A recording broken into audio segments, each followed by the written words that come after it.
Bismillahirrahmanirrahim. Assalamualaikum warahmatullahi wabarakatuh. Nama saya Irma Salsabila. Pada video kali ini kita akan membahas tentang active learning atau strategi active learning, atau bisa juga disebut dengan at-ta'allumun nasyat.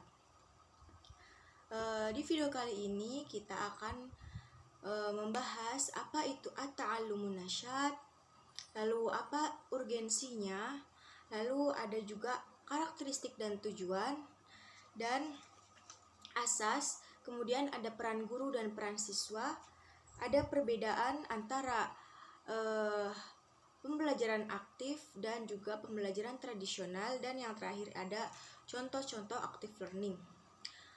Untuk mempersingkat waktu, kita langsung masuk ke materinya. Yang pertama, apa pengertian dari at-ta'allumun nasyat atau active learning atau strategi active learning. At-ta'allumun nasyat huwa tariqatut tadris tusyrikul muta'allimin fi amali asyatuha fi zuhum ala an tafkiri fiha yata'allamuna. Jadi, metode active learning atau strategi active learning adalah metode pengajaran yang melibatkan peserta didik dalam melakukan hal yang merangsang pemikiran tentang apa yang mereka pelajari. Jadi yang dimaksud metode active learning adalah metode pembelajaran aktif yang sangat sesuai dengan pandangan konstruktivisme, di mana proses pembelajarannya itu dianggap sebagai kegiatan membangun makna atau pengertian terhadap pengalaman dan informasi yang dilakukan secara mandiri oleh siswa sendiri. Jadi bisa disimpulkan bahwa pembelajaran active learning itu adalah model pembelajaran di mana terdapat suatu kesatuan beragam strategi pembelajaran yang berbentuk beragam cara untuk membuat peserta didik menjadi aktif dalam belajar.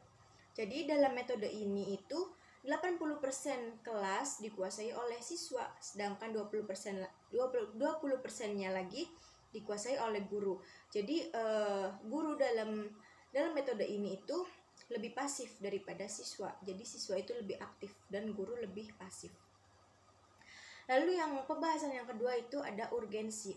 Apa sih urgensi dari strategi active learning itu sendiri?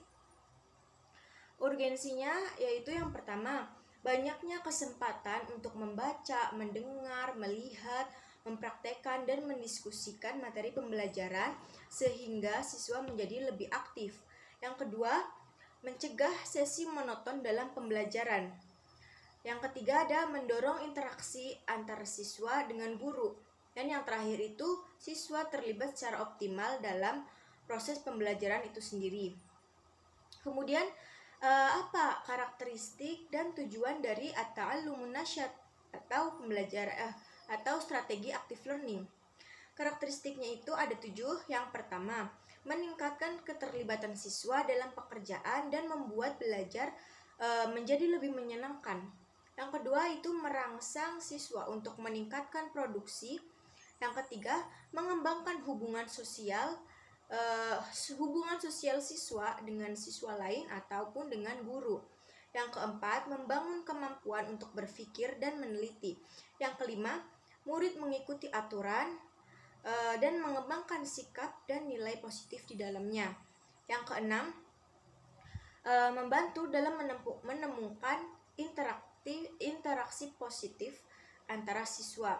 Dan yang terakhir itu mendorong persaingan positif di antara siswa. Kemudian apa asas atau prinsip dari active learning tersebut? Asasnya itu ada 3. Yang pertama, asas melakukan. Apa itu asas melakukan? Jadi pada dasarnya pembelajaran itu harus membuat peserta didik itu melakukan sesuatu, bukan hanya tinggal diam dan berpaku tangan.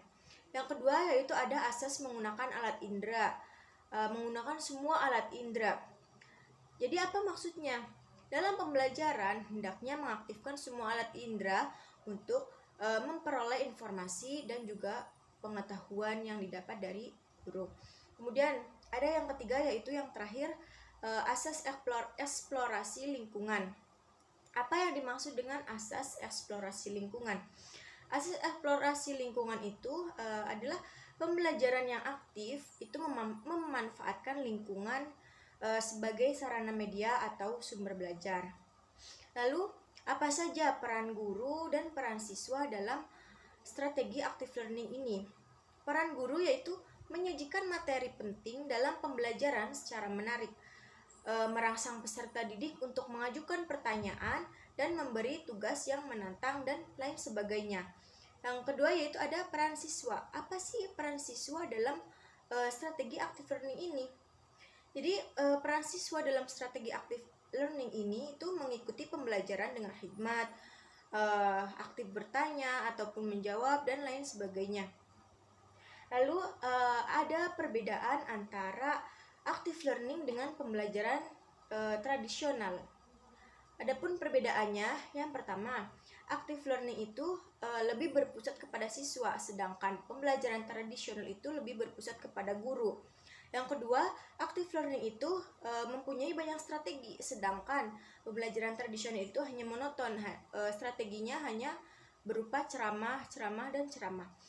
Yang ketiga itu ada active learning itu memberi peluang siswa untuk lebih meningkatkan kemampuannya, sedangkan pembelajaran tradisional itu tidak memberikan peluang kepada siswa. Yang keempat yaitu active learning itu lebih menyenangkan, sedangkan pembelajaran tradisional itu cenderung membosankan karena monoton. Yang kelima ada siswa itu lebih aktif dan guru itu lebih pasif dalam active learning, sedangkan dalam pembelajaran tradisional itu sebaliknya, jadi guru yang lebih aktif sedangkan siswa menjadi pasif. Kemudian yang terakhir itu active learning itu lebih banyak sumber belajarnya, sedangkan pembelajaran tradisional itu cukup sedikitlah sumber belajarnya, hanya sedikit, hanya guru tersebut. Kemudian yang terakhir ada contoh-contoh strategi pembelajaran active learning. Yang pertama ada think, pair, share. Apa itu think, pair, share? Jadi think, pair, share adalah siswa diberi pertanyaan atau soal untuk dipikirkan sendiri, kemudian diminta untuk mendiskusikan jawaban dengan teman sebangkunya. Kemudian setelah itu guru menunjuk salah satu siswa untuk menyampaikan pendapat atau jawabannya. Contoh yang kedua itu ada collaborative learning group. Jadi siswa itu dibagi beberapa kelompok. Setiap kelompok itu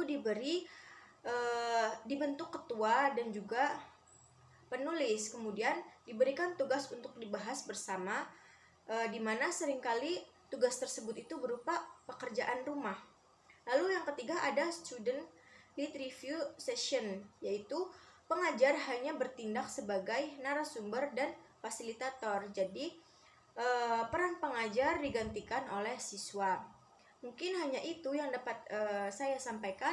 Kurang lebihnya saya mohon maaf. Wabillahi taufiq wal hidayah. Assalamualaikum warahmatullahi wabarakatuh.